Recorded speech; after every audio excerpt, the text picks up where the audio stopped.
जाएगा, ये राहुल गांधी ने कहा। अपना सही बो,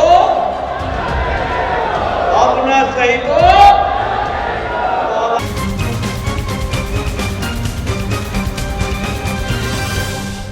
सबको जय जोहार। आज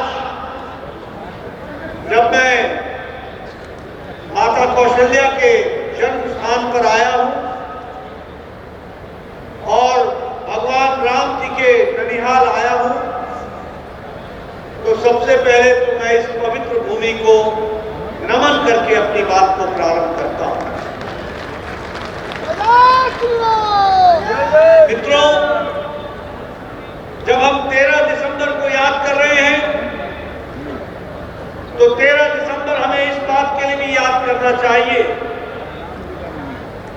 कि आज से 23 साल पहले 2001 में 13 दिसंबर को भारत की संसद पर आतंकवादियों ने भी हमला किया। वो दुर्भाग्यपूर्ण क्षण जहां भारत के संसद और सांसदों को रक्षा करने के लिए हमारे 9 सुरक्षा कर्मियों ने अपनी शहादत दी थी, आज हम उन सबको, उन सभी आत्माओं को अपनी भावभीनी श्रद्धांजलि देते हैं कि उनकी शहादत के कारण हम भारत की संसद की रक्षा कर सके और सांसदों की रक्षा कर सके। इसलिए 13 तारीख को जहां हम इस दृष्टि से उन्हें याद करते हैं, वही संसद के गौरव को बचाने के लिए उनकी शहादत सदा सदा के लिए याद की जाएगी, यह मैं जरूर कहना चाहता हूं। मित्रों, आज 13 तारीख को 1 साल पहले विष्णुदेव साय जी के नेतृत्व में छत्तीसगढ़ की सरकार भी बनी। ये खुशी का पल है कि साल भर बाद हम फिर एकत्र होकर जश्न के तरीके से साल भर के गौरव गान के साथ जो कार्य विष्णुदेव साय जी की सरकार ने किया, भारतीय जनता पार्टी की सरकार ने किया, उसको हम जनता के सामने रखने आए हैं। लेकिन मित्रों, सिर्फ हम खुशी मना लें, सिर्फ हम हर्षोल्लास के वातावरण में जो कहा था वो किया था उसका गुणगान कर लें, सिर्फ इससे काम नहीं चलता। हमें राजनीतिक दृष्टि से यह देखना होगा कि आखिर आपने किन लोगों को, किस पार्टी को, किन नेताओं को आपने सत्ता में आकर के सेवा करने का मौका दिया है और उनके आने से क्या फर्क पड़ता है और उनके नहीं रहने से क्या फर्क पड़ता है, इसका मूल्यांकन करने का दिन भी है। इसलिए जब हम 13 तारीख को याद करते हैं तो आज मूल्यांकन भी कीजिए। और मैं हमेशा कहता हूं, देखो, उजाले का मजा, प्रकाश का मजा तभी आता है जब अंधकार की त्रासदी तुम पहचानते हो। जब तक अंधकार नहीं जानोगे तब तक उजाले का मजा नहीं आएगा। और जब मैं अंधकार की बात करता हूं तो याद करो, 5 साल पहले इसी छत्तीसगढ़ में आकर के राहुल गांधी ने कहा था कि कांग्रेस को जिताओ, तुम चुनाव जिताओगे और इधर 1, 2, 3, 4 गिनोगे और 72,000 रुपए महिलाओं को मिल जाएगा, ये राहुल गांधी ने कहा था कि नहीं कहा था भाई? बोलो जरा जोर से बोलो, कहा था कि नहीं कहा था? मेरे को जरा ऊंचा सुनता है, कहा था कि नहीं कहा था? 5 साल अंधकार में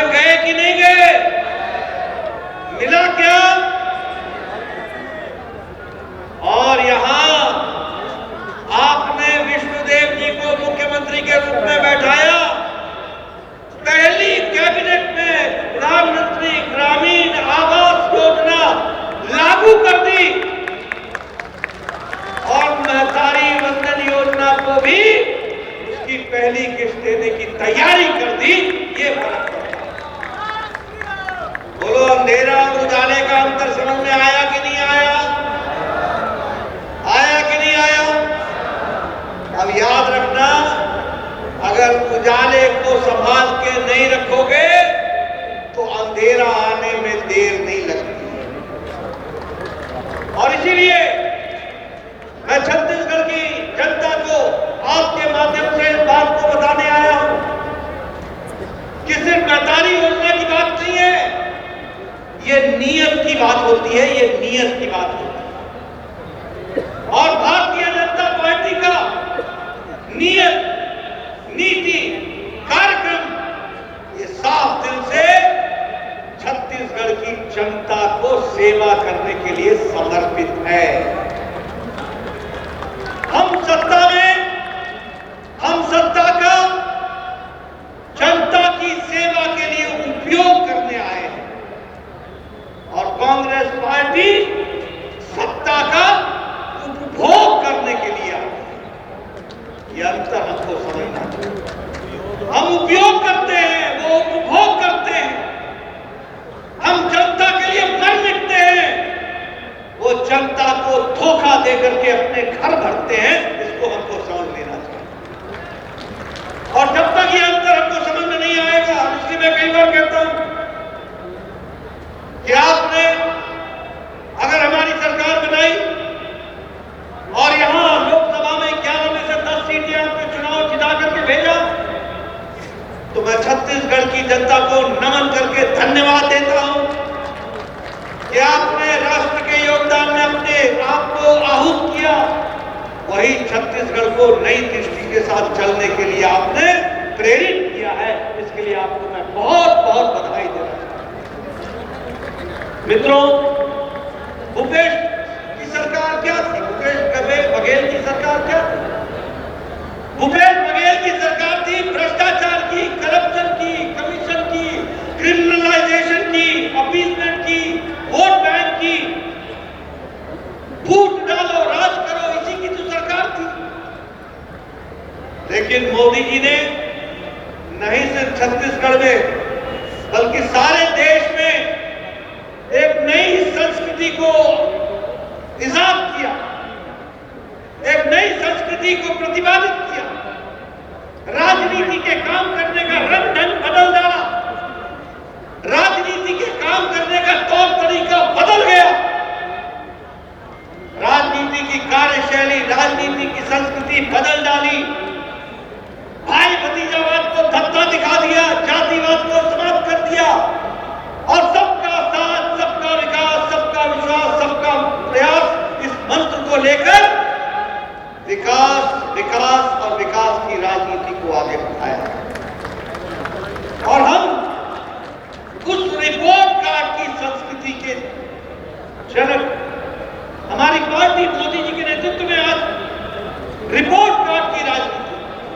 आप बताइए, कभी कांग्रेस पार्टी ने इस तरीके से, जहां वरिष्ठ छत्तीसगढ़ के नेता बैठे हो, मुख्यमंत्री समेत, पूर्व मुख्यमंत्री समेत, कभी किसी पार्टी ने छाती ठोक के ये कहा कि हम चलो साल हो गया, हम जनता को बताते हैं कि साल भर में हमने उनके लिए क्या क्या किया है। ये काम अगर कोई कर सकता है तो सिर्फ भारतीय जनता पार्टी कर सकती है।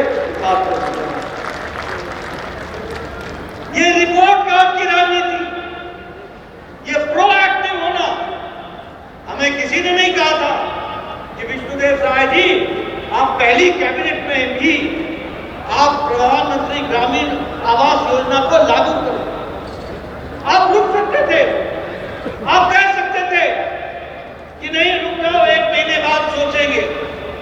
आप कह सकते थे कि मैदानी वंदन योजना हम इसके बारे में प्रयास कर रहे हैं। लेकिन नहीं, मैं आपको बधाई देना चाहता हूं और आपके साथ छत्तीसगढ़ की टीम को बधाई देना चाहता हूं, जिन्होंने पहले ही महीने में पहली किस्त माताओं को, बहनों को पहुंचाने का काम किया। और इसीलिए हमारी सरकार proactive, pro responsible, pro development politics of accountability, जवाबदेही की राजनीति। हम जवाबदेह हैं, हम जनता को जवाबदेह हैं और इसलिए सत्ता का उपयोग करते हुए जनता की सेवा के लिए लगे।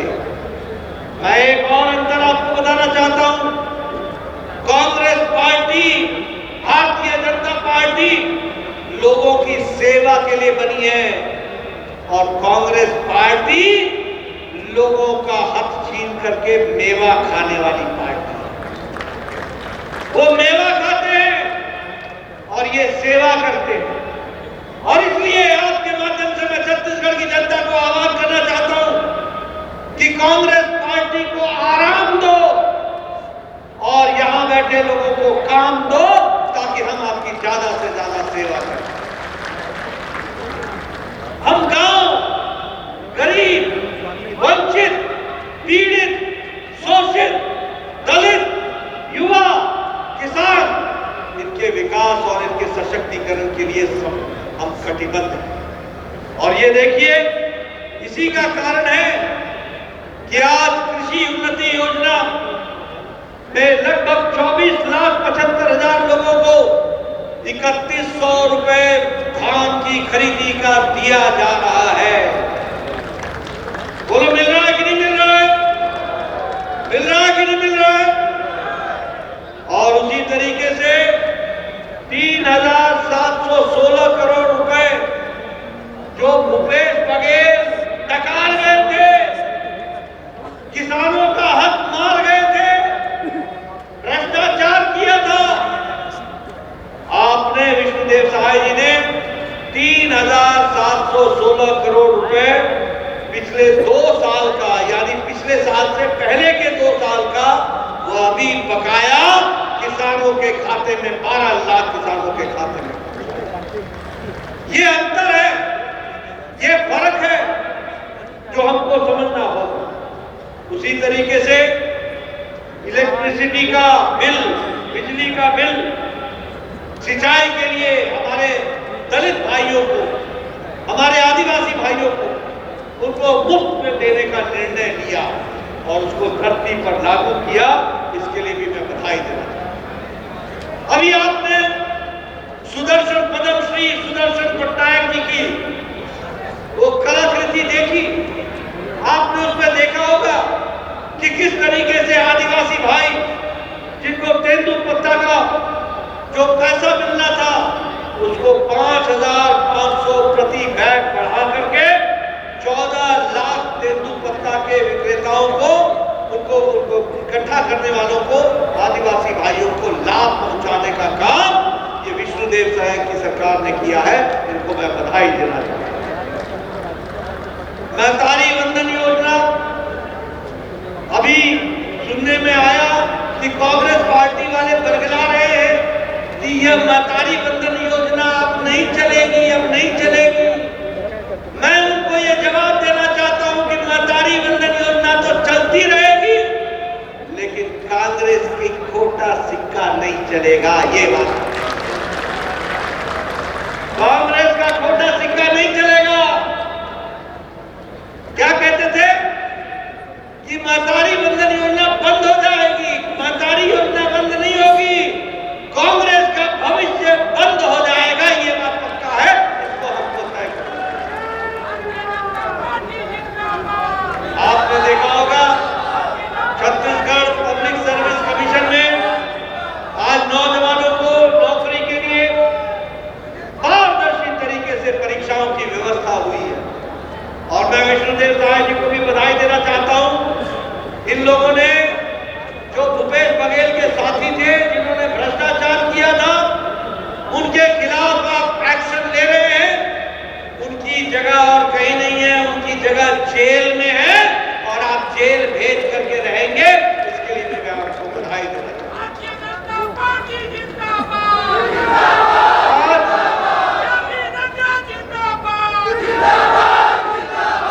आज 7,000 और उसमें से 5 साल का एज का रिलैक्सेशन दे करके नौकरियों का आवेदन मंगवाया जा रहा है। मैं युवाओं को इससे बड़ा भेंट मैं क्या मानूं। ये युवाओं की चिंता करने वाली सरकार है।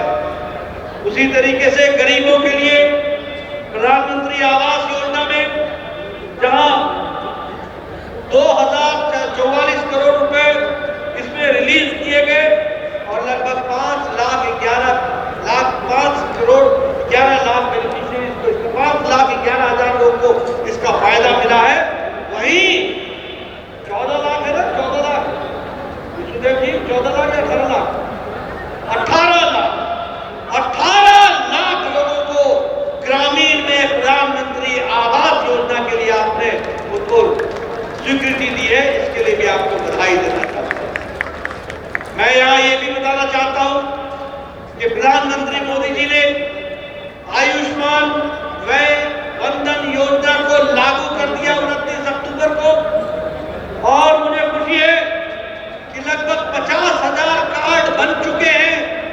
और यहां बैठे सब लोगों के माध्यम से छत्तीसगढ़ की जनता को मैं बताना चाहता हूं, मोदी जी का अनुपम भेंट भारत के बुजुर्गों के लिए है, जो भी 70 साल से ऊपर के उम्र के हैं, किसी भी धर्म के, किसी भी मजहब के, किसी भी जाति के, किसी भी आमदनी के, किसी भी इलाके के, जिसकी उम्र 70 साल से ऊपर हो जाएगी, उनको जिंदगी यानी जिंदगी के अंतिम सांस तक मोदी जी की तरफ से और विष्णुदेव साय जी की तरफ से 5 लाख रुपए सालाना गंभीर बीमारी से लड़ने के इलाज के लिए दिया जाता है। और आपसे मेरा निवेदन है, देश में 6 करोड़ बुजुर्गों को ये कार्ड बनना है। छत्तीसगढ़ में 50,000 कार्ड बन चुके हैं। मैं आपको बधाई देता हूं, लेकिन साथ ही मैं ये भी बोलना चाहता हूं, मेरे कार्यकर्ता साथियों, गांव-गांव में आवाज पहुंचाओ, कोई भी बुजुर्ग छूट ना जाए, आयुष्मान वंदन उसके घर पहुंच जाए, इसकी हमको चिंता करनी है। कोई नहीं छूटना चाहिए और ये योजना को भी हमको लागू करना है। मैं यहाँ का प्रभारी रहा हूँ, रमन सिंह जी मुख्यमंत्री होते थे, मैं उनके साथ प्रभारी रहा, लगभग 6-7 साल प्रभारी रहा। 2 विधानसभा के चुनाव देखे, 2 लोकसभा के चुनाव देखे। मैं बस्तर गया, मैं दंतेवाड़ा गया, मैं विजयपुर गया, मैं नारायणपुर गया, मैं कोंटा गया। मैंने ये सारे इलाके देखे, लेकिन जब मैं जाया करता था तो डिप्टी कलेक्टर हमको बोलते थे, साहब सूरज ढलने लगा है, 4 बज चुके हैं, निकल जाइए वरना आपकी जिंदगी को खतरा है। आज मुझे खुशी है कि साल भर में नक्सलवाद को विष्णुदेव साय जी ने मुंह तोड़ जवाब दिया है और नक्सलवाद को समाप्त करने में अपना पूरा योगदान दिया।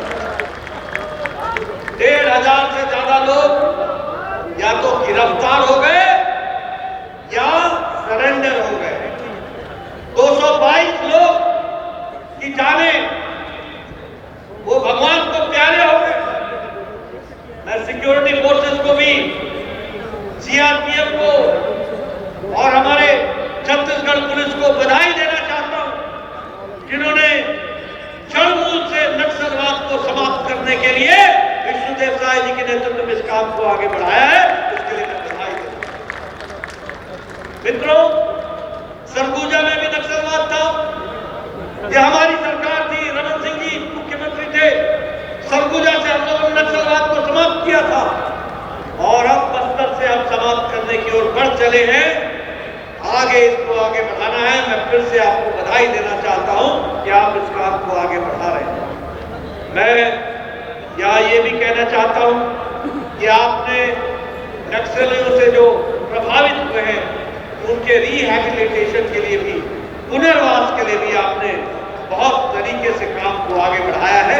इसके लिए भी आपको बधाई देता हूं। ये डबल इंजन की सरकार, नीचे विष्णुदेव साय जी काम कर रहे हैं, ऊपर मोदी जी का आशीर्वाद है, इसको भी हमको ध्यान में रखना चाहिए। और ये डबल इंजन की सरकार है, इसलिए मोदी जी के नेतृत्व में भारत की आर्थिक शक्ति जो 10 साल पहले 11वें नंबर पर थी, आज वो 5वीं आर्थिक व्यवस्था बन गई है।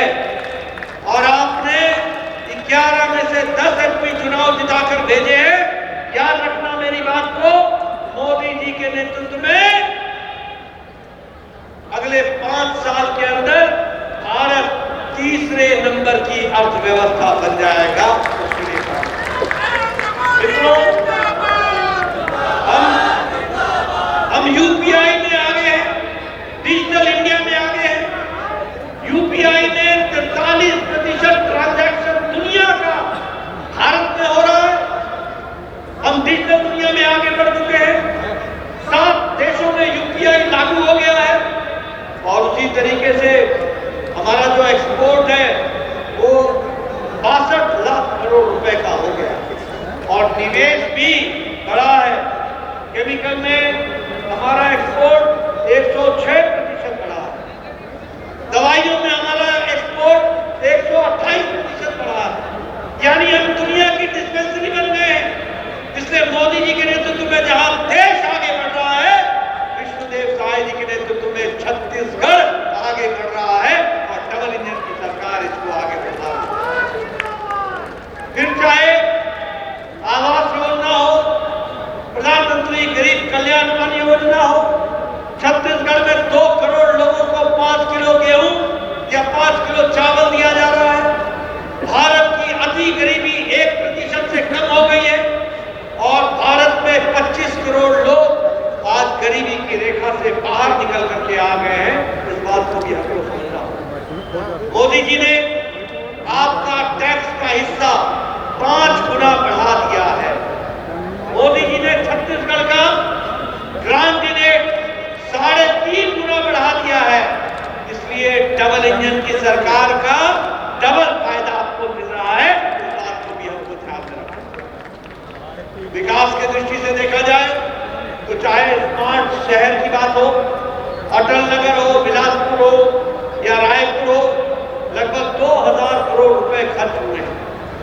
रेलवे में लगभग 9 गुना आपका बजट बढ़ा दिया गया और उसी तरीके से मैं ही स्वास्थ्य मंत्री पहले भी था और आज भी हूं। मुझे खुशी है ये बताते हुए कि छत्तीसगढ़ को 5 नए मेडिकल कॉलेज देने का काम डबल इंजन की मोदी सरकार ने किया। फिर चाहे राजनांदगांव हो, सरगुजा हो, कोरबा हो, महासमुंद हो, कांकेर हो, सब जगह मेडिकल कॉलेज खोलने का काम भारत सरकार ने छत्तीसगढ़ के लिए किया। उसी तरीके से अगर मैं IIT भिलाई का कैंपस बताऊं तो उसका काम भी वो भी समर्पित हो चुका है। राजनांदगांव में देश का सबसे बड़ा बैटरी एनर्जी स्टोरेज सिस्टम वो भी राजनांदगांव में बनकर के तैयार हो रहा है। नेशनल हाईवे का 3000 किलोमीटर बनी है छत्तीसगढ़ में सड़क। इसलिए विकास प्रधानमंत्री ग्रामीण सड़क योजनाओं में गांव-गांव सड़क पहुंचाया जा रहा है और आपको तो बस्तर में और बिलासपुर में 2 नए एयरपोर्ट भी मिल गए। इसके लिए भी मैं आपको बधाई देना चाहता हूं। मित्रों, मैं यहाँ पर जहाँ आपके सामने विष्णुदेव साय जी की सरकार ने, भारतीय जनता पार्टी की सरकार ने मोदी जी के आशीर्वाद से जो कहा था वो किया है, जो नहीं कहा था वो भी करके दिया है। इसके लिए मैं बधाई देना चाहता हूं। लेकिन मैं यहाँ पर बड़े दुख के साथ बताना चाहता हूं कि एक तरफ तो देश मोदी जी के नेतृत्व में छलांग लगा करके आगे बढ़ रहा, हम 11वें नंबर से 5वें नंबर पर आ गए, 5वें नंबर से तीसरे नंबर के लिए तैयार हो गए। लेकिन कांग्रेस पार्टी मोदी जी का विरोध करते करते देश का विरोध करते। बोलो, ऐसी पार्टी को आगे आने दोगे क्या? जरा जोर से बोलो, आने दोगे क्या? ये ऐसी पार्टी है जो परजीवी पार्टी है, जिसके साथ चिपकती है उसको भी सूखा कर देता है, उसकी भी छुट्टी कर देती है। ये ऐसी परजीवी पार्टी है। और देखो, मैं आपके सामने कुछ तथ्य और मैं पत्रकार भाइयों को भी बताना चाहता हूं कि एक संस्था है OCCRP, organized criminal corruption reporting project. यह संस्था रिपोर्टिंग करके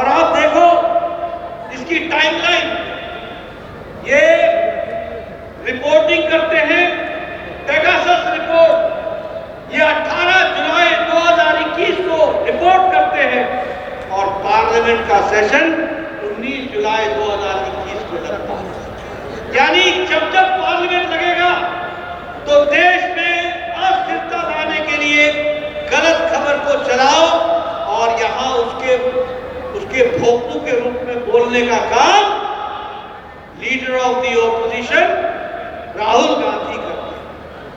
बोलो, ये देश को अस्थिरता लाने का काम होता है कि नहीं होता है? पेगासस की झूठी रिपोर्ट आई थी कि नहीं आई थी? और उस पर पार्लियामेंट में नहीं चलने दिया था कि नहीं चलने दिया था? उसमें व्यवधान लाए थे कि नहीं लाए थे?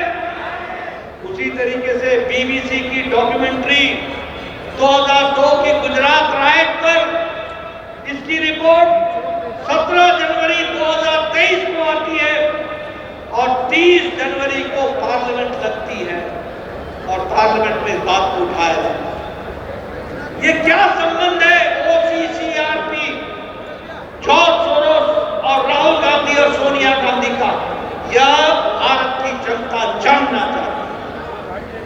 आप देश में अस्थिरता लाना चाहते हो? आप देश को अस्थिर करना चाहते हो? ये भारत देश है, मोदी जी के नेतृत्व में तीव्र गति से आगे बढ़ रहा है कि आप कोई अस्थिरता की बात नहीं कर सकते। लेकिन आपका जो ये प्रयास चल रहा है, आप एक वैक्सीन रिपोर्ट लेकर के आए और ये वैक्सीन रिपोर्ट 10 मई 2024 को आई और ये कब आई? जब लोकसभा का चुनाव हो। यानी और जॉर्ज सोरोस क्या बोलता है कि मैं $1 बिलियन सिर्फ भारत में मोदी जी की सरकार न आए इसके लिए फंड करने वाला हूं।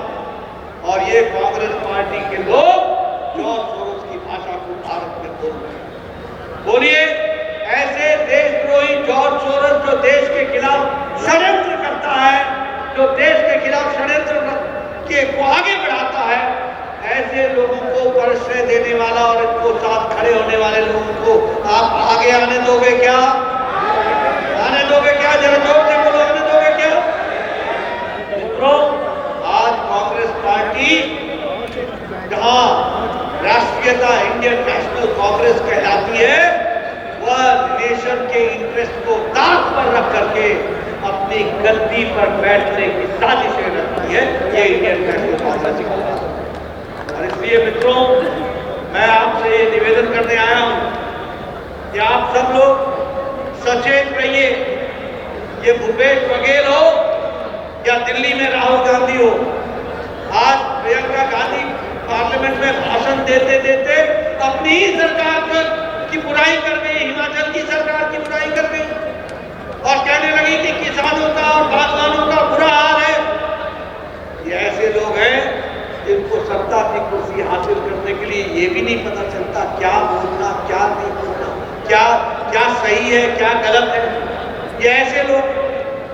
और इसलिए मैं आपसे ये गुजारिश करने आया हूं, आपने बहुत अच्छा फैसला लिया कि आपने कहा अब न सहिबो,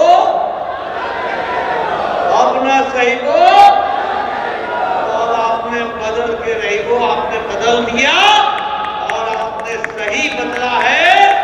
और अब न बदलियो, अब न बदलियो, अब सही के सही रहियो, रहेंगे ना?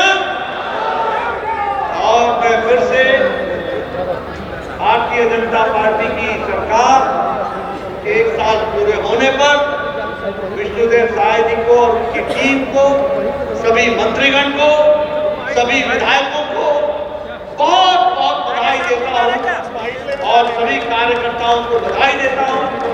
और इस ऊर्जा के साथ आप अगले 4 साल छत्तीसगढ़ का नया कीर्तिमान स्थापित कीजिए। इन्हीं शब्दों के साथ बहुत बहुत धन्यवाद। जय भारत।